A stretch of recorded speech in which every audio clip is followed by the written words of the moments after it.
मेरा इंट्रोडक्शन मैं एज ऐसी खुद प्राउड फील नहीं करूँगा। Jamil Baloch would feel proud कि मैं इंस्टीट्यूट चलाता हूँ, एक टीचर हूँ।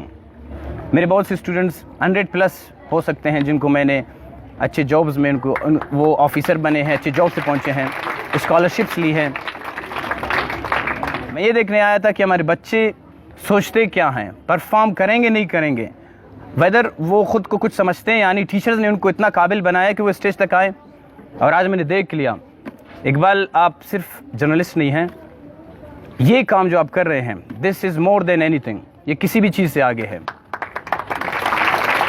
आपका एक बड़ी अचीवमेंट जो आपने अभी की है अफ़गानिस्तान वाली, लेकिन उससे ज़्यादा बड़ी अचीवमेंट ये है जो मैं देख रहा हूँ अभी यहाँ पे इन बच्चों को हमारी ज़रूरत है, ख़ासकर आपकी ज़रूरत है। जो सोशल इश्यूज़ को हम हाईलाइट करते हैं, हमारे घर में जो प्रॉब्लम्स होते हैं, फैमिली इश्यूज़ होते हैं, हमें पता चलता है कि भाई ये बच्चा आज क्यों नहीं समझ रहा।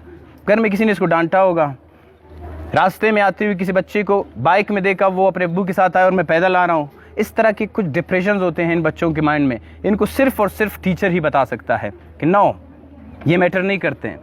मैं प्राउडली कहता हूँ कि मेरा बाप अखबार बेचता था, एंड मैं प्राउडली ये बात हर फोरम में कहता हूँ कि मैं एक अखबार बेचने वाले का बेटा हूँ। उसने मुझे इतना काबिल बनाया कि आज जिस ऑफ़िस में वो अखबार बेचता है, वो ऑफ़िस के ऑफिसर्स मेरे ऑफ़िस में पेशी देने आते हैं।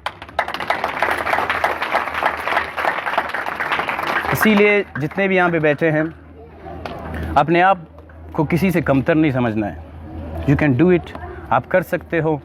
मैंने किया। मेरे स्टूडेंट्स की मैं बात करता हूँ।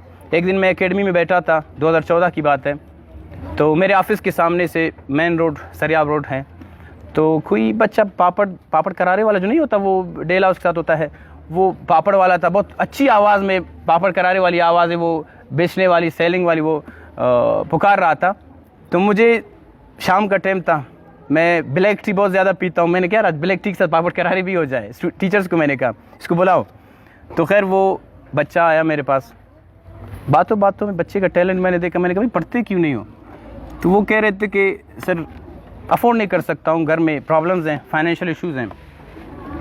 उस बच्चे को मैंने कहा भाई आपकी तालीम का ख़र्चा मैं उठाता हूँ और घर के लिए भी आप इस तरह करें। 3 घंटे हमारे एकेडमी में एक टास्क मैं आपको दूंगा, वो करें, उसकी भी सैलरी मैं आपको दूंगा। वो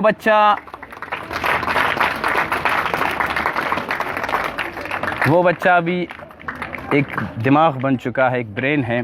मैं प्राउडली कहता हूँ वो एक ऐसे मैथमेटिशियन बने हैं, शायद मैं कहता हूँ कि कमिंग डेज़ में उसकी तरह का कोई मैथमेटिशियन नहीं होगा बलूचिस्तान में। उसी बच्चे की बात कर रहा हूँ। वो एक ऐसा टैलेंट बन चुका है, वो जब स्टेज पे आते हैं सबसे ज़्यादा मैं उसके परफॉर्मेंस के लिए वेट करता हूँ।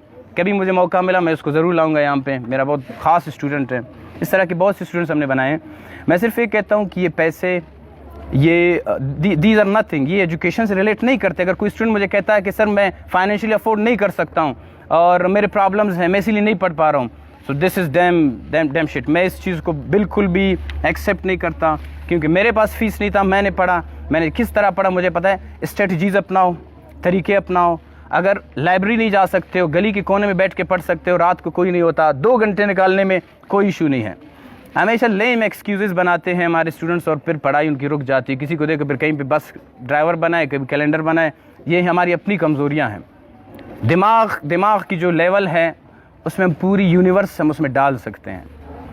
आज ये एक आलिम साहब ने कहा कि बहुत छोटी तकरीब है, ये 4 दीवारी यूनिवर्स से भी ज़्यादा अहमियत रखता है।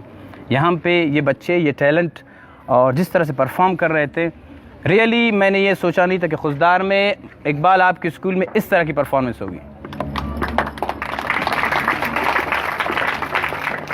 वंस अगेन मैं आप सबका शुक्रिया अदा करता हूँ।